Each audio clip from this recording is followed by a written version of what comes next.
Now we come to Unit 10, which is part of the larger section of Jeremiah dealing with the false prophets. Chapters really 27, 28, 29 are one of the portions. There are other portions that talk about the false prophets.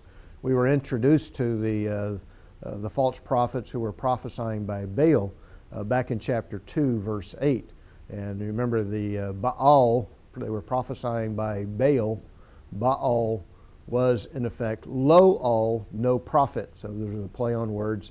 And so that's where we're introduced to the aspect of Jeremiah's role in confronting false prophets of the day. Those who were speaking in the Lord's name, but not having been sent by him.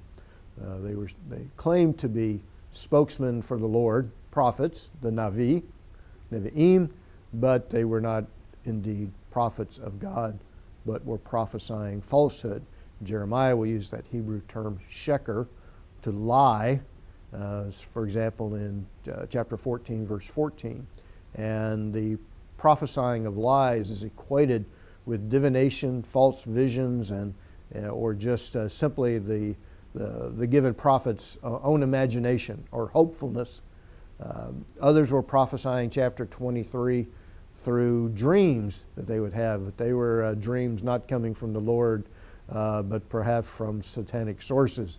Deceitful dreams, he calls them in chapter 23, verses 25 and following.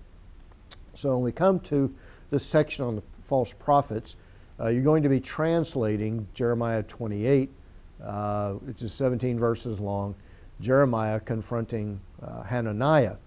The setup in this passage, you go back to chapter 27, where Jeremiah is instructed by the Lord to make a yoke like you would have for a yoke for oxen, for plowing a field.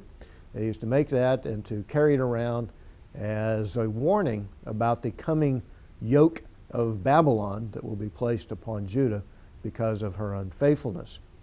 In, of course, the story, as you go on through chapter 27 into chapter 28, Hananiah confronts Jeremiah with his own claimed false prophecy about a soon end to the exile. So in chapter 28, he prophesies that the exile, first he prophesies that Nebuchadnezzar's army would withdraw from. Chapter 29 is where the prophets are projecting a soon return from exile. But chapter 27 to 28, Hananiah is confronting Jeremiah over this prophecy of doom, destruction of Jerusalem, which he believes will not happen.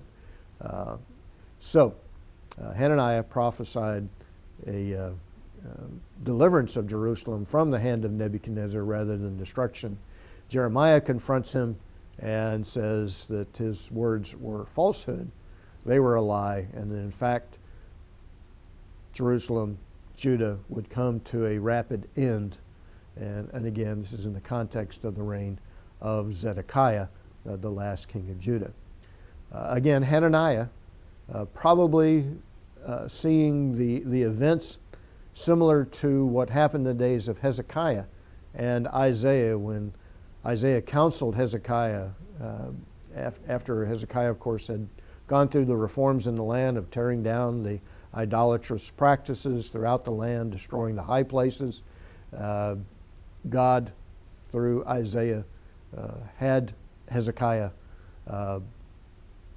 act like a good, faithful, submissive king to the Lord's will, and prayed in sackcloth and ashes, and Jerusalem was dramatically delivered from the hands of the Assyrian army under Sennacherib in 701 BC. And perhaps Hananiah was using that as his historical precedent for seeing the deliverance of Jerusalem. But Jeremiah says, of course, that will not happen, and the coming destruction, so that they should surrender to Nebuchadnezzar rather than seeing a possible deliverance like in the days of Isaiah. Again, the key was the unrighteousness of the kings who followed the reign of Josiah, the last of the faithful kings of Judah. So in this passage you'll see prophet against prophet, a true prophet against a false prophet, the proclamation of God's true message, calling forth for the king and the priests and the prophets to submit before God in repentance for the sins of the nation.